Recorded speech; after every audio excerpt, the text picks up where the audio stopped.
જય ગો માતા, જય ગોપાલ। અત્યારે પૂરા દેશની અંદર ગૌ સન્માન આહ્વાન અભિયાન ચાલી રહ્યું છે।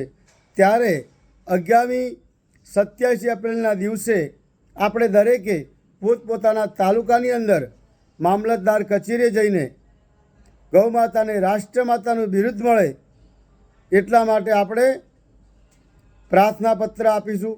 સૌ સાથે મળીને વિશાળ સંખ્યામાં શાંતિપૂર્વક મામલતદાર કચેરી જઈને આપણે પ્રાર્થના પત્ર આપીશું। આ કોઈ આંદોલન નહીં, પણ આ એક અભિયાન છે। સંતોના આહ્વાન પ્રમાણે ભારતમાં કાશ્મીરથી લગાવીને કન્યાકુમારી સુધી આ અભિયાન ચાલી રહ્યું છે।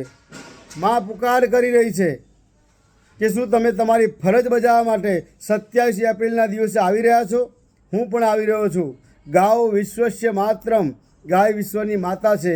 ગાય બચશે તો જ દેશ બચશે। વંદે ગો માતરમ।